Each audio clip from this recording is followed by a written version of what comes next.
नमस्कार मित्रांनो, सुख म्हणजे नक्की काय असतं या मालिकेच्या आजच्या भागामध्ये आपण पाहणार आहोत की आधिराज नित्याला विचारत असतो, तुम्ही आधी पूजा केली का? नित्य त्याच्याकडे पाहते आणि म्हणते नाही. आधिराज म्हणतो, मग तुम्ही ही पूजा पहिल्यापासून करताय अशी कशी काय केली आहे?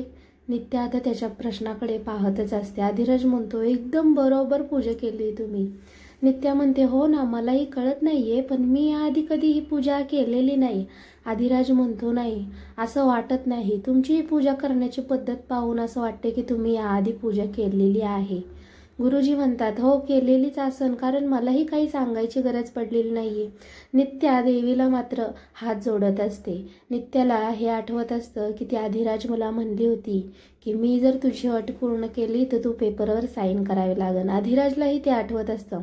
नित्या खाली डोकं ठेवून आता देवीच्या पाया पडत असते. आधिराज मात्र याच विचारात असतो की हिने जर देवीची पूजा केली तर मलाही जमिनीची पेपरवरती साईन करून द्यावे लागतील. आधिराज तिच्या त्या वागण्याकडे पाहतच असतो. नित्या मात्र देवाच्या पायावरती डोकं ठेवून पाय पडत असते. इकडे ईशान आणि रावसाहेबही खूप खुश असतात. रावसाहेब म्हणतात, चला आता समजा ठीकच होणार आहे. नित्या मॅडमनी आधिराजची आट मान्य केलेली आहे. आधिराजलाही आठवतं की तो गावकऱ्यांपुढे म्हणला होता की नाही, आम्ही नित्या मॅडमला मी देवीच्या पायावरती डोकं ठेवायला लावलं. तर बघा, आधिराजला हेही आठवतं की नित्याने तिच्याकडनं ती आट केलेली असती. लवली आणि संत्या म्हणतात. संत्या म्हणतो, राजधानी गावापुढं नित्या मॅडमला देवीपुढं झुकायलाच लावलं. लवली म्हणतो, अरे पण त्याला देखील आट पूर्ण करावी लागेल ना.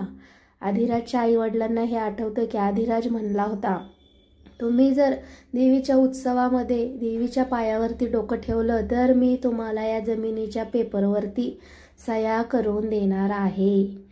आधिराजची आई आता खूप मोठ्या संकटात सापडल्यासारखी असते. आधिराजचे वडीलही म्हणले होते, राजा, हाय ही जमीन जर देऊन टाकली तर आपण कुठं वाऱ्यावानी फिरत राहायचं काय र? सगळ्यांना आता मोठा प्रश्नचिन्ह पडलेला असतो. नित्या मात्र मनापासून देवीची पूजा करत असते. इकडे गुरुजी आता म्हणतात, तुम्ही दोघंजण पुढे एका पाटावरती जाऊन उभा राहा आणि गावकरी लोक तुमच्या खांद्यावरती या पालखीचा मान तुम्हाला आणून देतील. सर्वजण खूप खुश असतात. पुजारी म्हणतात, त्या तिकडे दूर आम्ही पाट ठेवलेले आहे, त्याच्यावरती तुम्ही दोघांनी जाऊन आता उभा राहा.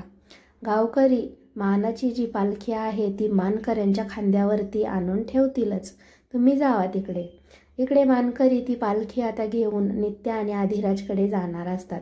नित्या आणि आधिराज पालखीकडे पाठ करून इकडे तोंड करून उभा राहिलेले असतात.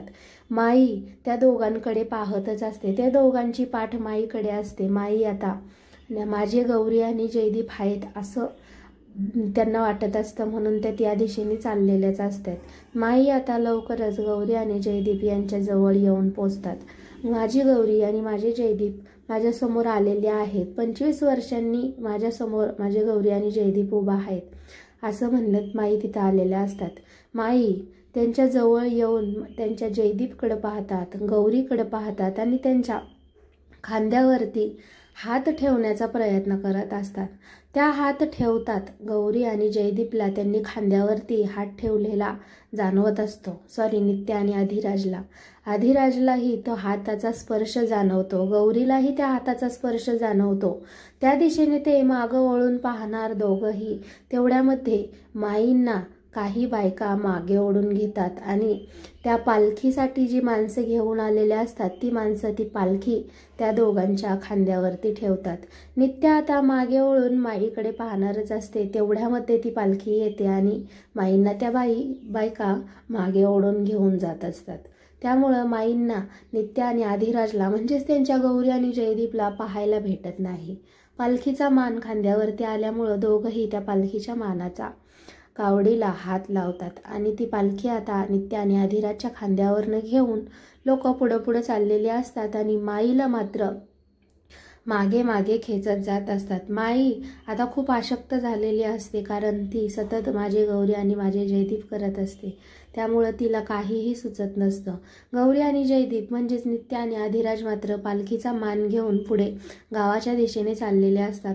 माईला आता मागे त्यांना जो सांभाळणारा मुलगा असतो तो मुलगा आणि त्याची बायको दोघेही घेऊन उभा राहिलेले असतात. माईला आता भोवळ येत असते.